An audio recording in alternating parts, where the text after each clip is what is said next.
Good morning. This is Dr. David A. Padgett. Today is April 1st, 2021. This is Weather and Climate Geography 3500, spring semester 2021.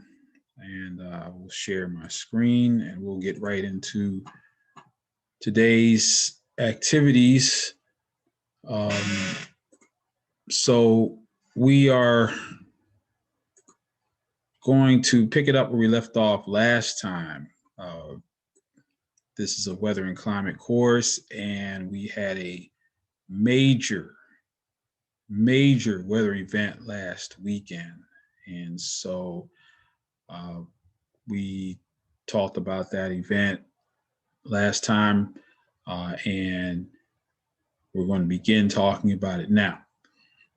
And so the question is, why did it rain so much in Nashville? And so is a, so here's a story from the Tennessean.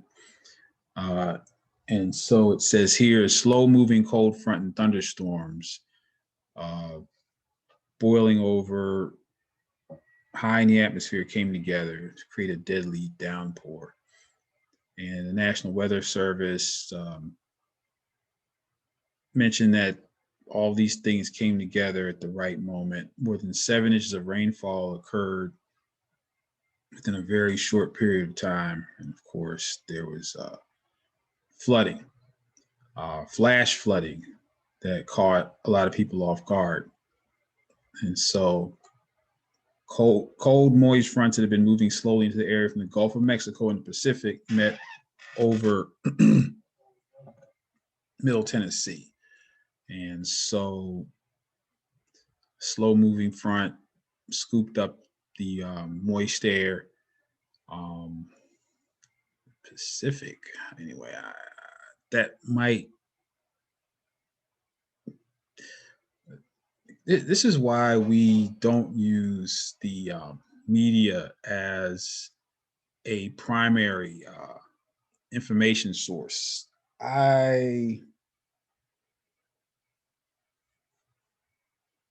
I'm pretty sure that whoever wrote this meant to say the Atlantic Ocean.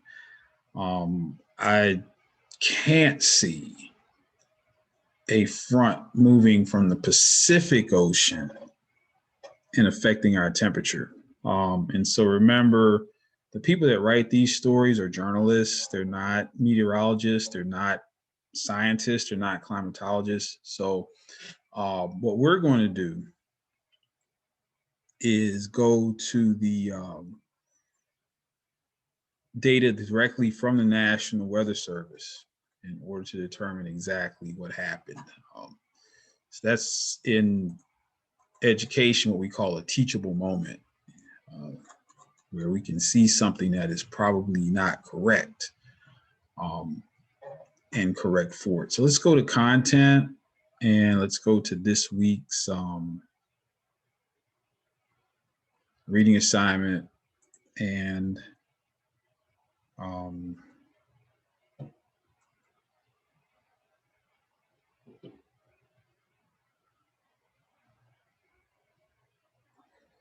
so let's go to our online weather resources. And thanks to Garrett Ross, we have this link, daily weather maps. And so this is what we discussed last time. We saw, again, the news story mentioned that somehow some front or air mass from the Pacific Ocean, that is just absolutely not what happened. Clearly, he or she meant to say the Atlantic Ocean. And so we can see here on Saturday, March the 27th, the coming together of the the maritime tropical air mass here from the Gulf of Mexico and the Atlantic Ocean. We can clearly see that. And then from the north, we possibly had a cold front descending from the north. You can kind of, and so if we go, that was Saturday, March the 27th. If we go to the next day, March the 28th, now we can see this cold front fully developed, pushing into the area. We have counterclock rotation. So here's the low. Remember, around low pressure systems, we have counterclockwise rotation. And so we have this moist air colliding with this warmer air. The only thing that's missing from these weather maps, I like the weather maps, is we don't have the temperatures at the weather station so that we could see the difference in temperature in front of this frontal boundary and behind. But we can clearly see,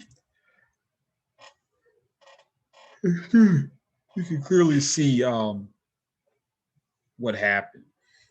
And perhaps most of the damage occurred through the fact that this front was stationary, that it did not move.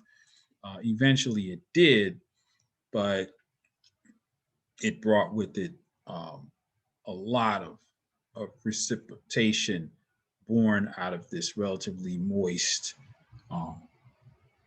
air mass here in front of it. And then, of course, the front passed through. And this is Monday. And if you remember, Monday was interestingly enough, Monday was still a relatively warm day. So this was not necessarily a strong cold front at first. Let's look at where we are now. It's Tuesday. So here we have another frontal boundary coming into play. And I guess we can go to our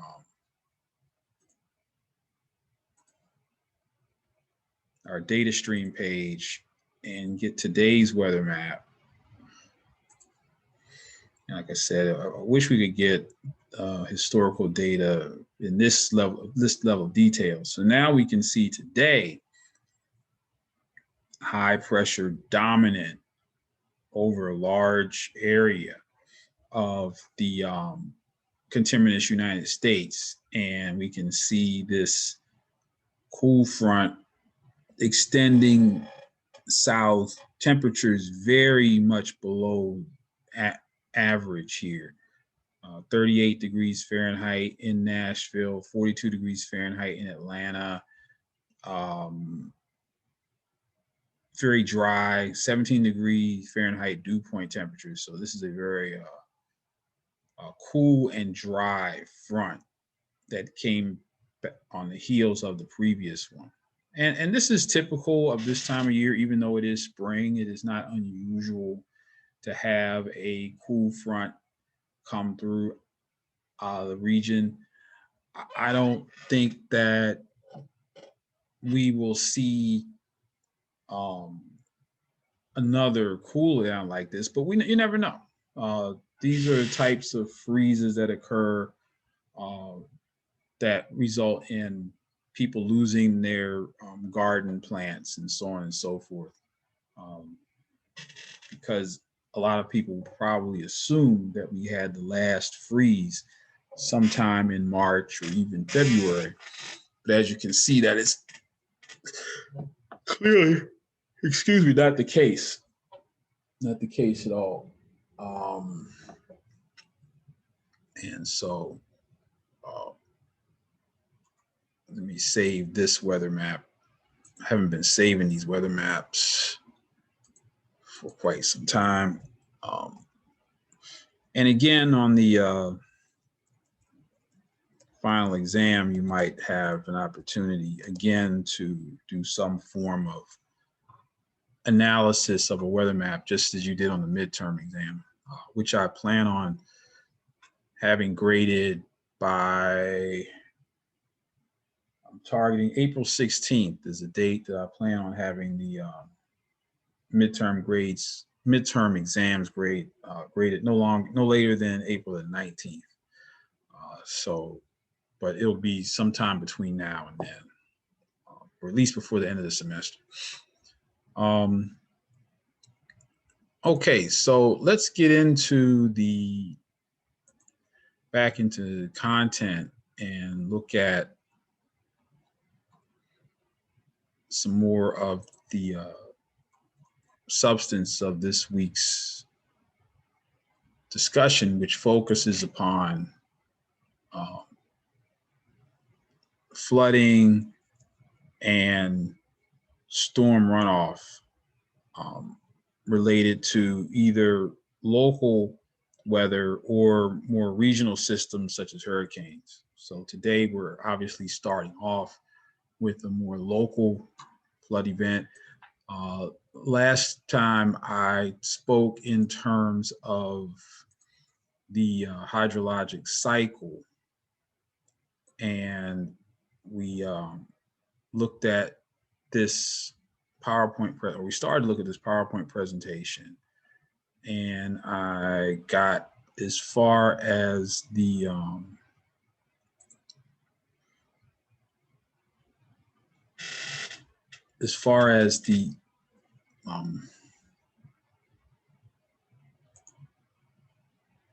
slide focused upon the hydrologic cycle here. And so, and one of the important elements of the hydrologic cycle that comes into play during storm events is a portion that we cannot see. We can see the precipitation, we can see the runoff, but the question is what happens underground? One of the couple of items are missing here. So there's infiltration that occurs when precipitation infiltrates the surface, but notice there's no label for these arrows. Well, these arrows represent two things. The arrows here represent something called percolation. And so percolation is when water is flowing downward under the influence of gravity through the soil column. Okay. Now, the second arrow here is something that's called through flow. So this is when groundwater is flowing through soil towards an outlet, such as a river, stream, lake, and so on and so forth. So if you remember, oh, well, it still doesn't have it labeled here. But if you remember, this is a very good graphic. The amount of water underground, as you can see, is 30 times as much as the water that is at the surface. So there's a significant amount of activity happening underground during a flood event that we cannot see. So even after the surface runoff has abated, there's still a slug of groundwater, which is 30 times larger than the surface water, that is still making its way into rivers and streams. And so if you were paying attention last weekend, the crest of the flood that occurred as a result of the rain that happened over the weekend, that storm crest, I don't think happened until perhaps Monday or Tuesday, 2 days after the rain stopped. And so that's because that all that water that was underground takes longer to make its way into rivers and streams than that immediate flash flood. So you essentially get two events. You get the flash flood response to the initial rain event. After that, you get the river or stream flood crest that might occur 2 days or later, as much as 2 days later after it stops raining. And that's what a lot of people are not aware of. So in this slideshow here.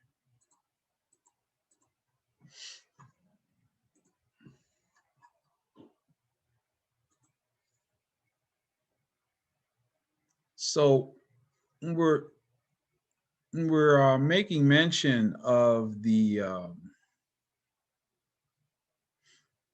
of what happens during these various rain events. Um, let's take a more of a quantitative approach to this phenomenon, and let's look at a sketch of an open river system. And normally I would sketch this on the board during class, but we're not, obviously not there. And so I'm going to just download this graphic and just walk you through it. So this is a river system response to a rainfall. So a river is an open system, and an open system is open to various inputs in terms of material and energy. This N is just a north arrow.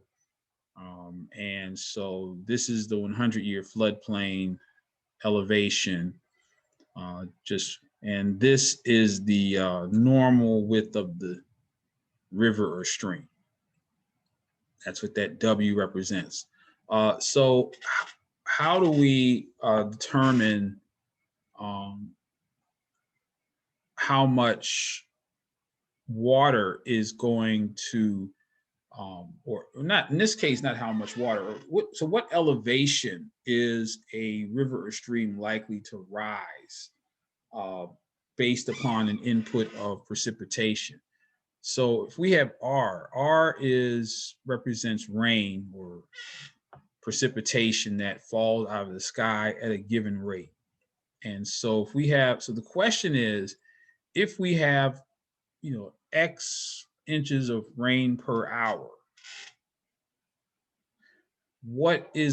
how is this formula going to respond? So this formula is Q discharge, and discharge is simply a volume, which is some distance cubed per unit time, which is oftentimes expressed in gallons per minute. So a gallon is a volume, in this case, of liquid water, and the unit T, time, is minutes. So the question is, if we get a given amount of precipitation, if we have X inches of precipitation fall from the sky over a given period of time, how many gallons per minute are going to flow through this stream? And that will allow us to predict the magnitude of the flood as a result of rain. So what this provides us with is a very simplified version of how flood height prediction occurs. It's much more complicated than this, of course, but this is the basic formula. This is the basic math behind flood prediction. So the question is, with this variable W, okay, and if this variable W corresponds to a certain elevation, the question is, I guess the answer is that if we know, based upon a given amount of precipitation, that perhaps this river will become wider to this magnitude, then whatever area of land exists within this width of the river has to be managed, in terms of the immediate response, i.e., flash flood warning, or over a longer period response, which gets into urban planning. The immediate response is obvious. If that's where your flash flood warnings come about, if we know that a certain magnitude of rain is going to result in runoff, that will flood or flow over an area W, then people need to be warned.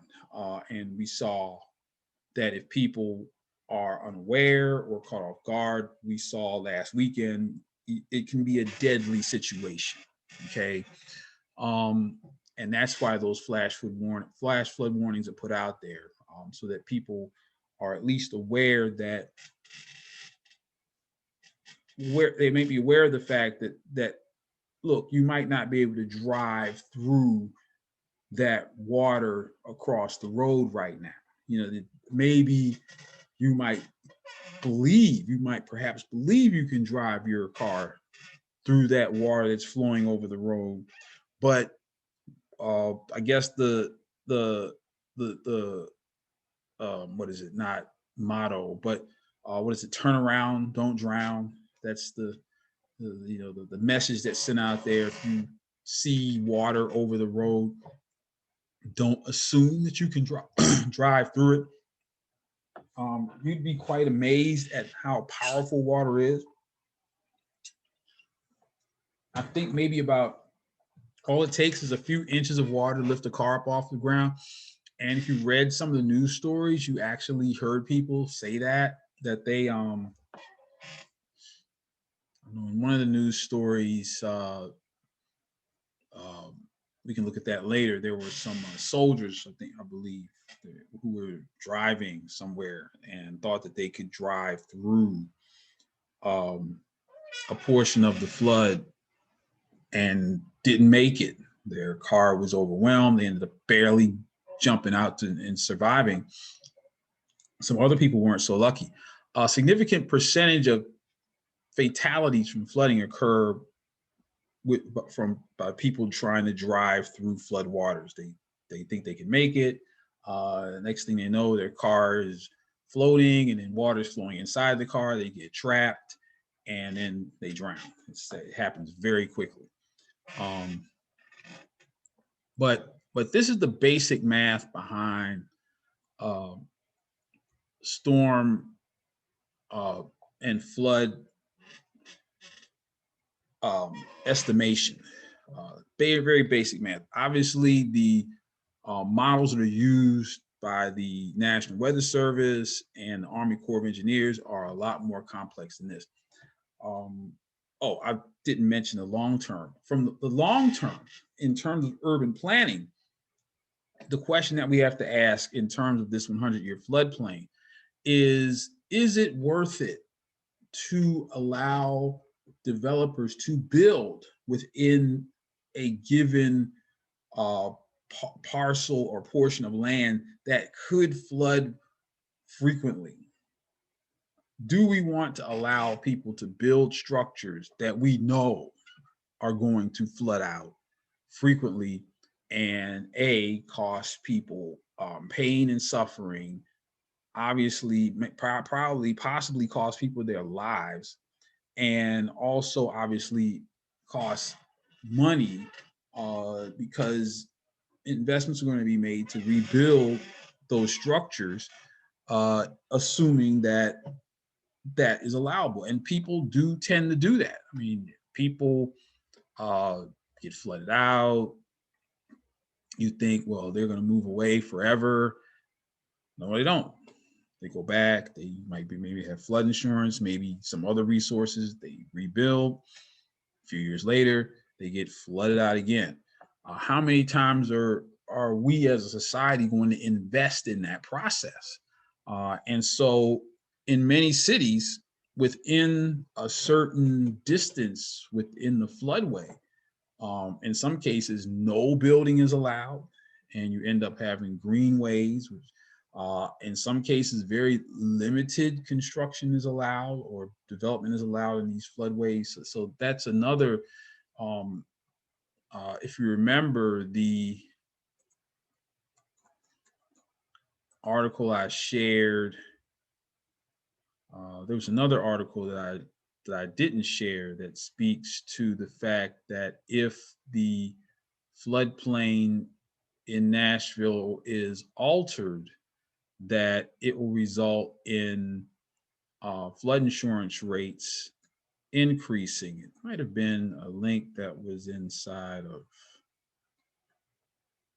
I don't know if I included that link, but I know that I shared it last time because ironically, the story, here's the soldiers that got flooded out. So um, we had 8 inches of precipitation over a 24-hour period. So that's about 3/10 of an inch per hour for over a day. So that shows you the magnitude of that storm. I'm going to pause the recording here for just a second because I want to go back. Okay, so this is the article I was referring to earlier. It says FEMA flood insurance rates changes could mean rate hikes for flood-prone Tennessee properties. And so this article speaks to what I was referring to earlier, where over the long term, people who live in these flood zones, as determined by the Flood Emergency Management Agency, the Federal Emergency Management Agency, if it is determined that the risk of flood in these regions is greater based upon formulas, based upon this formula, that could mean that a homeowner could face higher insurance premiums. And that, if any of you all drive a car, you know that that's basically how insurance works. The greater risk you are as a driver, the higher premium you pay. And so that's the same thing that's being discussed over the long term with these same types of mathematical calculations referring to potential flood risk.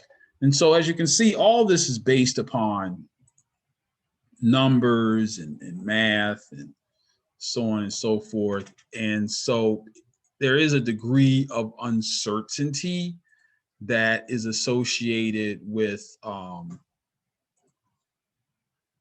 flood risk estimation. And anytime there's uncertainty, there is a certain amount of angst on the part of anyone who might have to pay more for his or her flood insurance based upon math that most people don't understand, right?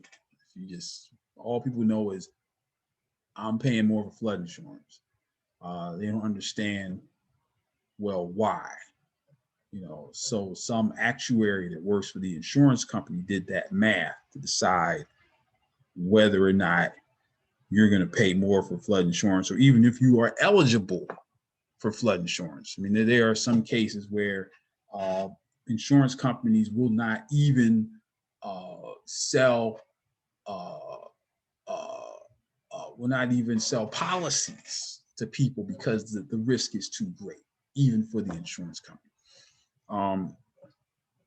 Okay, so getting into more math, here's something else that I would have normally drawn on the board, just to give you an idea of the amount of water that is produced by a storm. Okay, so here's another formula. Again, discharge in this case equals CIA. Now, discharge in this case is cubic feet per second of water. And so C is a roughness coefficient that varies based upon the land surface. So the higher this value C, the more impervious surface is in a given area. So this 0.78 value is for an undeveloped parcel of land, let's say a cornfield, a forest, something like that. Now this I, that is the inches of precipitation per hour produced by a rainstorm. So in this case, 0.47 inches per hour. That's a pretty good storm. So if you notice from last weekend, the rainstorm produced about 1/3 of an inch per hour over a 24-hour period, which resulted in the storm, the flooding that we saw. This value, A, is the area of the drainage basin or the land, in this case 100 acres. Just to give you some frame of reference, Tennessee State University's main campus is 400 acres, about 400 acres. So if you think of that parcel of land, let me just bring it up here. Just want to get the image in your head.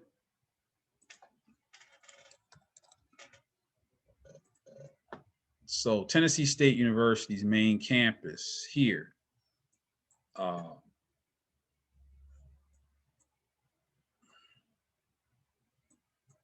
me go to the satellite view so that better idea. So here's Tennessee State University's main campus. Here is here's 28th Avenue North. There's Walter Davis Boulevard. There's the track, Gentry Complex, over to the Performing Arts Center. Here is Albion. So that gives you an idea of that's 400 acres. Okay.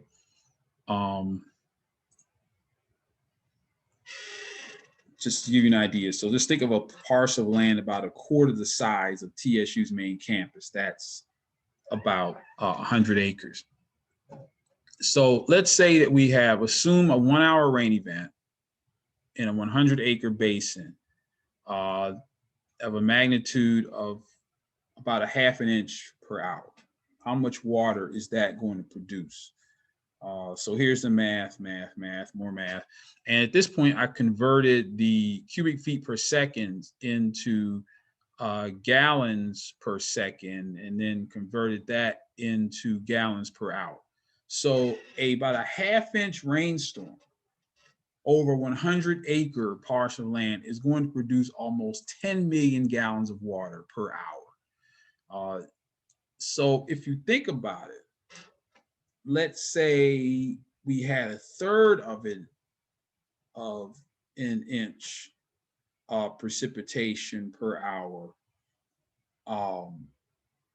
and over several thousand acres of Nashville. Think about how much water that produced over a 24-hour period. And it's easy now to see why we had a flood problem last weekend. It's very difficult to design any kind of storm sewer system to capture that amount of water. I mean, really, we should be amazed that we don't have flooding more often, given how much water is produced by a relatively average size storm. And last weekend was obviously an anomaly,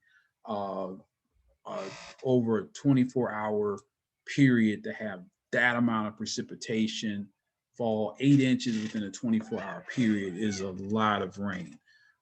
And so if you think about it, let's do this. Let's go, and I'm just going to go out on a limb here. You know, I know I have this already somewhere in your notes, but I'm just going to go to Nashville climate graph, images. Okay, here's average monthly precipitation. This is the average monthly precipitation for Nashville, Tennessee. Okay, notice that the most precipitation on average in any given month for Nashville, Tennessee is May, and that's 5 inches for the entire month. We experienced 8 inches in one day last weekend. So that should give you an idea of how extreme that storm event was last week. And so that's just to put that into perspective. And so when we look at the amount of water that might be produced in terms of runoff, we can see that it's quite significant. Now, what I've done with this formula is I've taken it and increased the roughness coefficient C slightly to 0.89 over 0.78. So what this says is this is when we go from, say, a grassy field and forest to perhaps a subdivision. So imagine the same 100-acre parcel of land now has houses and driveways on it, okay? And instead of taking a ½ inch of precipitation per hour, we will have 1 inch of precipitation over 1 hour period. Now, the assumption is that if you have about twice as much rain, you should get twice as much runoff, right? But if you notice as we do the math here, we get not just far beyond twice as much runoff. Instead of getting about 20 million gallons of rain per hour, we get 24 million, almost 25 million gallons of precipitation per hour. So when we alter the land surface, it increases the magnitude of flood beyond the amount of the precipitation that is received. So that's another difficulty in dealing with water and rainfall, is that there's not a one-to-one increase in magnitude of runoff. It goes beyond one-to-one based upon the change in land use. Now, perhaps it would have been, so that's another thing that we have to think about, is as human beings alter the land surface, that we are actually significantly increasing flood risk beyond the amount of precipitation that falls out of the sky. And so that's another element that we have to contend with. Now, understand that these calculations do not include base flow. Base flow is that water that flows underground, right? So that the water that we see there doesn't include base flow. And so underground, there's 30 times more water underground, moving very slowly in some cases, than at the surface, that has to be accounted for also. And it's not going to, again, manifest itself at the surface until perhaps a couple of days later, right? So this science of managing floods and floodwaters, as you can see, is very complex. And so it should become what should be surprising is that we don't have as much flooding as we do, that somehow we're able to develop a system of retention ponds and detention structures and sewers that are able to contain this massive amount of water that is produced even from just the average rainstorm.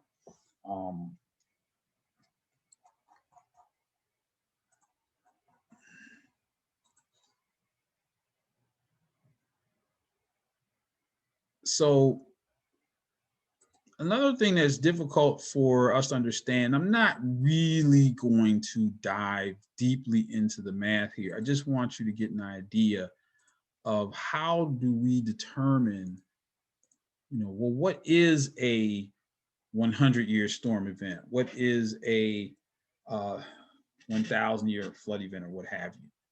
So that 100-year, 1 year, 2-year storm is determined, it's called a recurrence interval. So how often, in all probability, are we going to see a flood of the magnitude, say, of the one we had last weekend? I haven't seen the numbers yet in terms of the magnitude of that storm, but I can say that the 2010 flood that occurred here in Nashville that is discussed in your reading materials, that was described as a 1,000-year flood event. So in all probability, we wouldn't see another storm event of that magnitude for another 1,000 years. So, but that's based upon probability. Okay. And so probability variables can shift based upon the nature of phenomena as they occur, right? So this is not something that's set in stone. So we can't say, wow, we got that 2010 storm out of the way. We're good for another 1,000 years, right? That's not true. As you can see last weekend, there are some parts of Nashville that got more rain this time than they did in 2010. And so that's another thing. The precipitation across the region with one of these storm events is not uniform. It's not like everybody gets the exact same amount of precipitation.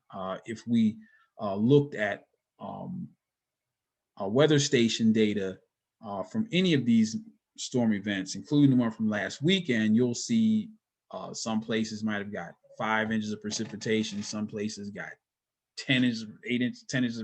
Some places got 8. It's different all over. It's not a uniform spread of precipitation across the region. So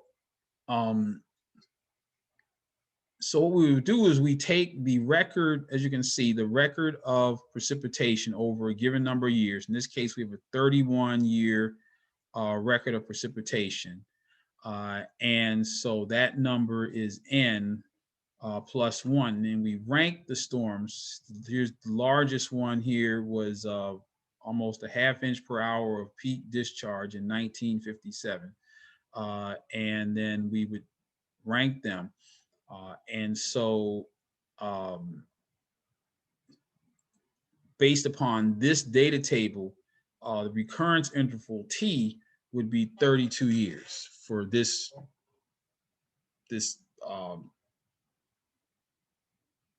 record of precipitation, right? It's a 32-year storm. We would expect to see a storm of that magnitude once every 32 years based upon the data that we have here.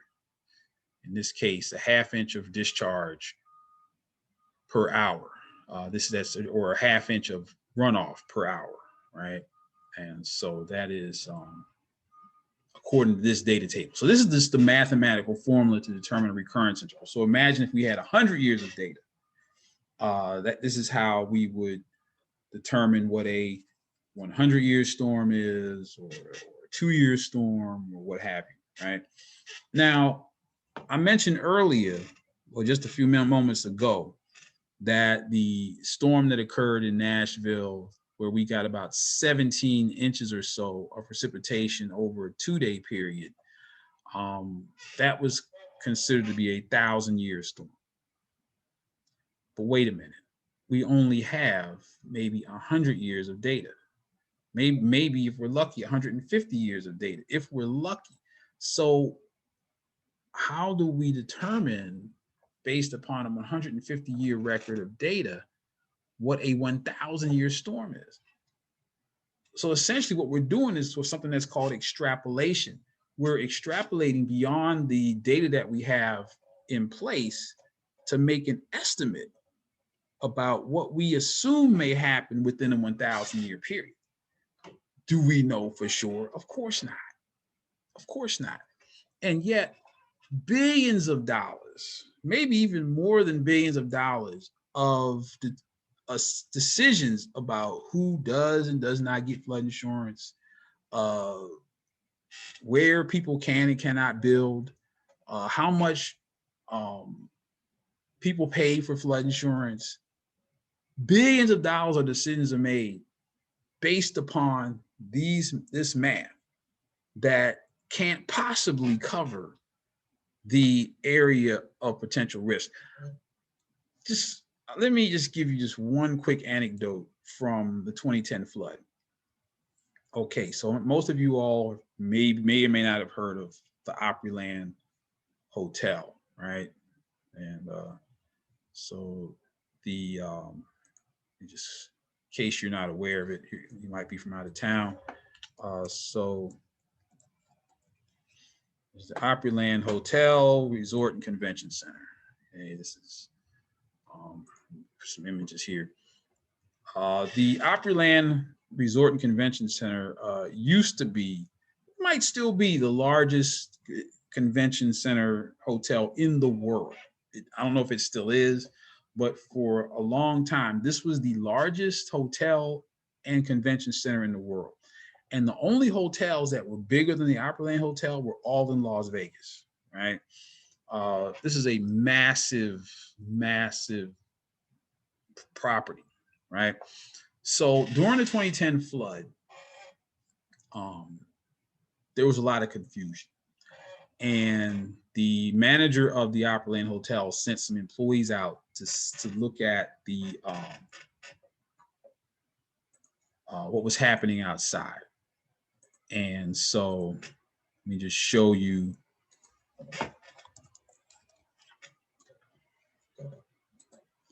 So as you can see, the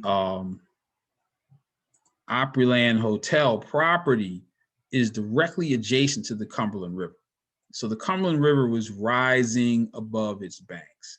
And the question was it going to flood this entire area? Nobody knew that, right, at the time. The manager sent some people out, and apparently they saw that the river was flooding, and so he evacuated the hotel, right? A lot of people were very unhappy about that. They had to leave their nice plush hotel rooms and go and get on some cots or whatever they could at McGavick High School down the road. People didn't see any water. They were complaining, but they did evacuate.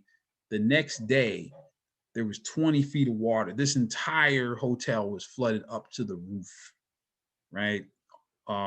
People who they have pictures of this area during the flood. Maybe I can find one. Let's see, Opryland Hotel 2010 flood pictures. Boom. Let's see what we got here. I wonder if they have any pictures from above. We can see what the hotel looked like inside. How much water. This is disaster. This place got completely flooded out. Okay, you can see, well, this is after the water receded a little bit. But actually, at its height, all that was above water was the very top of the hotel. You can see some of just how high the water was inside of there. Anyway, so in the aftermath of the flood, the company that owns Opryland had a press conference, and they were very angry. They were angry at the Army Corps of Engineers because they said that they were not properly warned that this type of flood would occur and wipe out their hotel property. The Army Corps of Engineers answered back and showed that for years they asked, they couldn't make them, but they asked the company that owns Opryland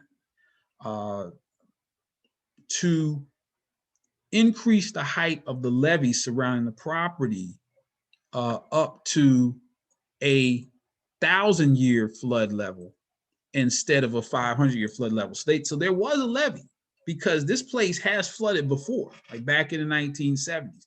And so they built a 500-year flood levee, right? But for years, the Army Corps of Engineers told them you need to increase the height of that levee to 1,000 feet, to a 1,000-year level.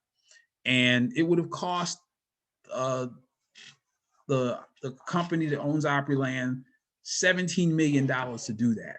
And they didn't want to spend the money. But after this storm occurred and that place flooded out, it cost them $300 million to rebuild and reopen that hotel and convention center. what is it? An ounce of prevention is worth a pound of cure. You know, this was a classic case. But here's where the Opryland company, they rolled the dice. And they bet against themselves and said, you know what? We don't believe that there's going to be a storm that's going to be greater than a 500-year magnitude. They didn't want to roll $17 million worth, but they wound up paying $300 million when their 500-year levee was breached. Now, there's another part of town that did have a 1,000-year levee, and that was the Metro Center area here. And so notice, among other things, we had the Titans, the Tennessee Titans training facility is right here. So all this area was vulnerable to being flooded, but the levee that protects this area was 1,000-foot levee. Now, it came close to being breached, but it was not breached. And so none of this area, there was some flooding, obviously, but there wasn't the kind of just catastrophic damage that was done to the Opryland Hotel Convention Center. So flood prediction and floodplain management is a very complex activity, to say the very least. I want to share with you this. There's other things. In terms of the 2010 flood, here's a really good story that discusses it and gets into the highs and lows of it. I want to I don't know if I'm going to get through all of this today, but I'm going to try to get through as much of it as I can. Here is a presentation that I did in the aftermath of the 2010 flood and Hurricane Katrina.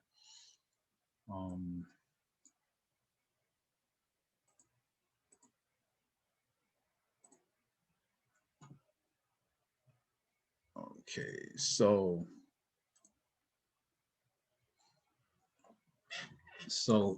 this is a GIS-based study that I conducted based upon the community vulnerability of extreme weather events. My co-author, Dr. Nia Fotheringham, was a medical doctor. She was at Meharry Medical College at the time. And so that picture that you saw, this was from the 2010 Nashville flood, 1,000-year event. This is, if you can recognize, this is downtown Nashville, 2nd Avenue, 1st Avenue. All that area was completely underwater after the 2010 flood. Now, going back to Hurricane Katrina, cities' understanding of community vulnerability was heightened after Hurricane Katrina and everything that happened in August of 2005, when 80% of that city wound up underwater and people were stranded, displaced, lost, and of course died in this storm. So we started to ask ourselves as researchers if there was a vulnerable population in Nashville similar to the vulnerable population in New Orleans. So we found, as usual, the 37208 zip code area. Just for reference, Tennessee State University's campus is just to the west of this zip code area. Of course, we're in 37209. 37208 includes the Fisk and Meharry campuses and several other properties there. But you can see the demographics, 93% African American, significant percentage have no vehicles available, 66% in the poverty level, significant portion depending upon public transit. So there is a risk that if this population was struck by a similar event as Hurricane Katrina, they would not be able to evacuate. And that was the problem with Hurricane Katrina, was that the traditional or usual evacuation plan requires a person to get in a car and leave. But what if you don't have a car? What if you don't have access to a car? Well, then those people wound up in the New Orleans Convention Center in the Superdome. And some of them, that's the last place they ever were because that's where they died. And so this is a very extreme situation in terms of risk, and we wanted to be prepared. Now, in 2006 or 7, the Red Cross, in the aftermath of Hurricane Katrina, was conducting inner city emergency response training. So we recognized that, okay, the usual evacuation plan doesn't work for people who don't have resources and cars and things like that. We need to do something a little bit different. And so that's where the inner city emergency response training came about. Let's try something different. Let's try to get people out of these, or let's get people to shelter in place in the event that somebody is not going to come to the rescue right away.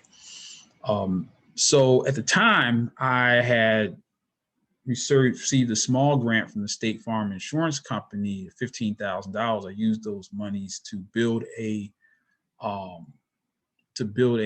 GIS lab at Pearl Cone High School.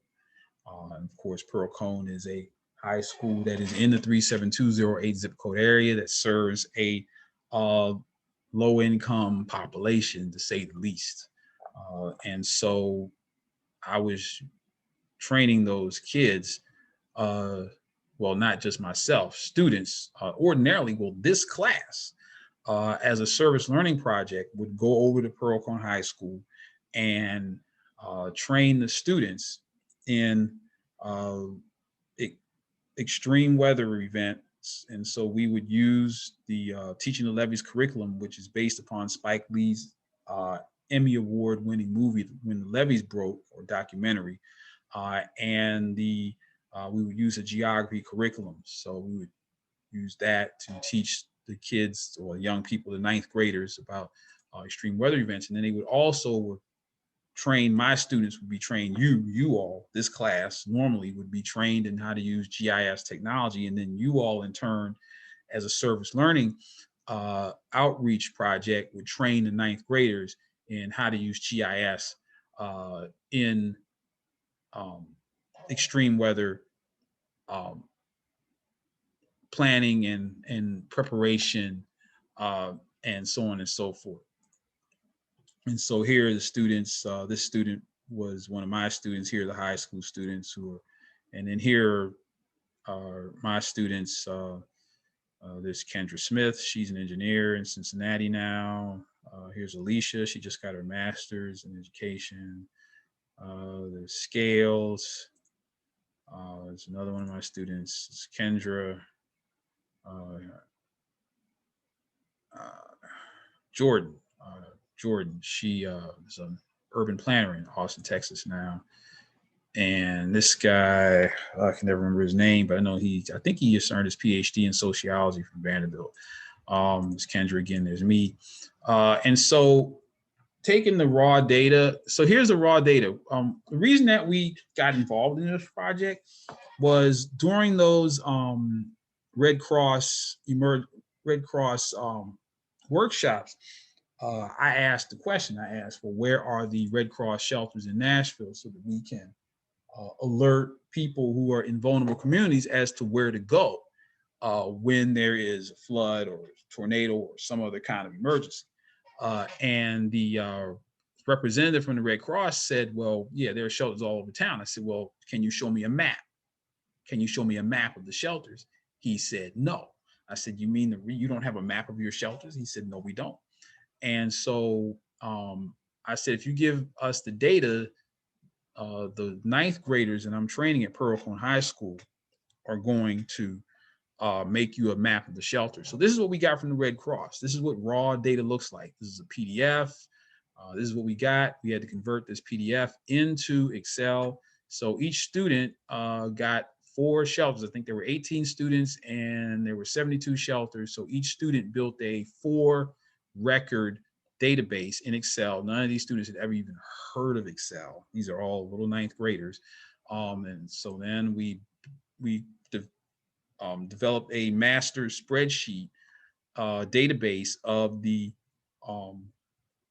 Red Cross shelters, including their evacuation capacity and whether they had showers, how many square feet, the address, of course, and the name of the shelter. And of course, this column field is just the students, the 9th graders. I had to put their names in the database so that they can see their work. So the students produced the first maps of the locations of Nashville's Red Cross emergency shelters. No such maps existed before that time. Here's the map. Now, what we found out and what the Red Cross learned, as you can see, when we overlay the 37208 zip code area, that very vulnerable zip code area, with the shelters map, notice no shelters. You know, there are a couple within close proximity, but very few to no shelters covering this highly densely populated area. None at all. And the Red Cross did not know this. This is why we do geographic information systems. This is why we do mapping, because there's some things that we can't see until we put them onto a map. The Red Cross had no idea that they were not serving the most underserved population in Nashville. At least that's what we thought at the time. And there was no insidious plot here. The Red Cross was expecting for people from the community to come down to their headquarters on Charlotte Avenue and volunteer to become shelters. People in the community, on the other hand, were waiting for the Red Cross to show up and ask them to become shelter volunteers. That breakdown in communication resulted in no shelters. And so, but to the Red Cross's credit, they immediately gave the students credit. Each student got a certificate of appreciation for their work in discovering that that deficit, that lack of service, that whatever you want to call it. Red Cross didn't take credit for it themselves. They didn't say, "Oh, we have discovered that we're not serving all of Nashville." They said, "No, these children at Pearl-Cohn High School made that discovery using geographic information systems." So each child, and this young man I know for a fact, came to Tennessee State University, and I'm assuming he graduated. And he didn't take my GIS class. He took one of my colleagues' GIS course. I know that for a fact. And that's in part why we do this. That's why we go to Pearl-Cohn High School and Stratford High School and volunteers, so that these students can see themselves in you. They can't see themselves in me. I'm 55, 56 years old, but they can see themselves. Maybe they used to think these children were 14 years old at the time. They can see themselves being 18 at Tennessee State University in 4 years, or 19 at Tennessee State University in 5 years, like you are. They can see that. That's possible. Whereas without having that vision of you in this near peer service learning outreach, they might not know any college students. They might not have any cousins or relatives. In fact, they're probably going to be the first in their families to go to college, but they have to see it. And so, I know that we just maybe contributed in some small part to that vision. I can see Garrett Ross, and I can see Theodore Asamoah. I can be that in 4 or 5 years. And so that's why we engage in these kind of activities. But in this case, we had a really remarkable result in that we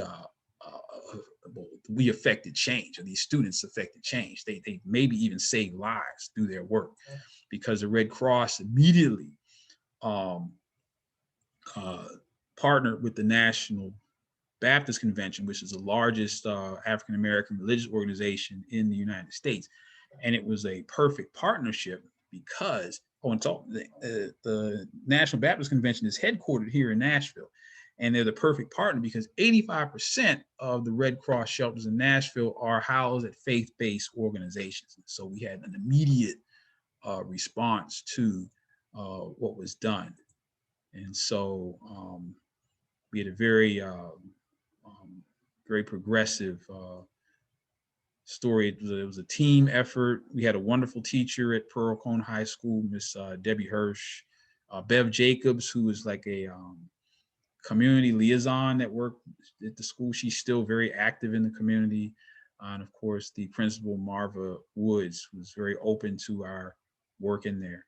When we come back next time, I'm going to delve into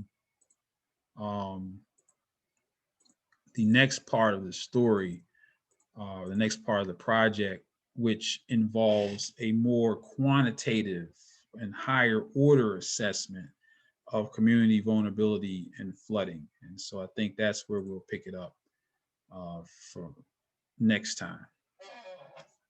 So I'm going to end the show here, go here. So again, thank you for attending. Continue to work on assignment 9 and your article review 7. I plan to have your midterm exams graded by April the 15th or before.